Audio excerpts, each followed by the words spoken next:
Hello everyone. This is Suzanne Knabe-Nicole from Police Science Doctor with your weekly dose of police science snippets.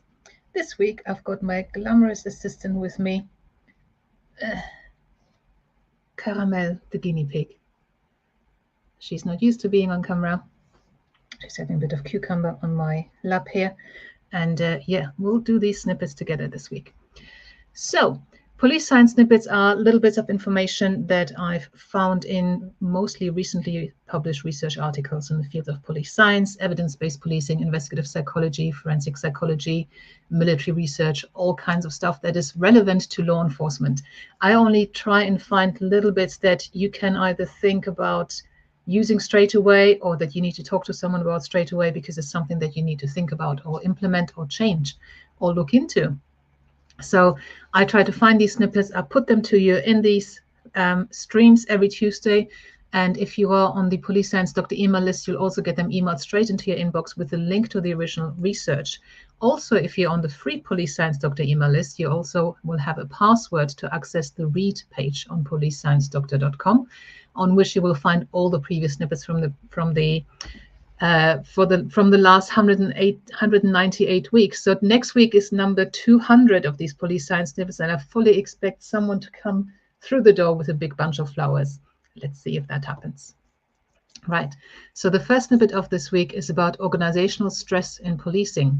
A study was conducted to investigate the links between critical incidents and operational stress, as well as organizational stress and psychological stress and burnout. So operational stress, critical incident stress, and organizational stress. How do these affect psychological stress and burnout? The relation between organizational stress and psychological stress was 3 times stronger than operational stress and psychological stress. Okay, so it's not what police officers experience with the public, it's what they experience back in the department, back in the police car. No support from management, no good relationships with colleagues, too much workload, shift work, all that kind of stuff is much more impactful and worse for psychological stress and burnout than what they experience with the public. No direct relationship between trauma stress and burnout was found. It was fully explained by organizational and operational stress. So this was sent to me by Jacqueline Drew, Dr. Jacqueline Drew, who was also in my mental health and policing webinar. If you want to have a look at that, just go to the Police Science Doctor website, click on events, and you will see it. You can watch the whole thing for free. They had some amazing speakers on there. The second snippet for this week is about the environment and delinquency. Unpredictable parenting and violence amongst peers predict the belief that the world is chaotic, that people are undependable, and they are unable to control their circumstances. It further leads to opting to focus on the present, like a short-term mindset, rather than invest in a future that is not stable or guaranteed.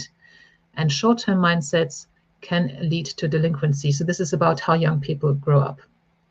So if you as an officer come across anyone who seems to live in some kind of chaotic circumstance where they can't rely on anyone, they don't know how things are going to change, everything is very erratic, unpredictable, they're more at risk of becoming delinquent, and maybe there's something you can do to intervene. And the last snippet for this week is about probation officer training. Probation officers trained in the Forensic Cognitive Behavioral Techniques CBT program showed increased use of CBT, greater focus on criminogenic needs of their clients, and improved communication skills. Overall, caseload recidivism rates declined post-training. So the officers that were trained in this using this cognitive behavioral technique with their clients, with probationers, saw less reoffending in their clientele. Despite challenges, training programs like Forensic CBT are associated with more skilled interactions during office visits and reductions in recidivism, which is what we want. So train and probation officers in this technique more is what I say. So great. Thanks very much for listening. I'll see you again next week on the Tuesday, again on the Police Science Doctor and Society of Evidence-Based Policing social media channels. See you then. Bye-bye. Thank you for watching. I hope you found this content useful. You can get access to each episode's transcript with key learning points, timestamps, and references if you get yourself onto my mailing list. Just go to the main website on policesciencedoctor.com, and on the bottom of each page you will find a sign-up form for notifications of new content. Just enter your first name, your preferred email address, and the type of organization you work for. You will not get any spam. This is just for me to let you know about new content and for you to get access to all the transcripts.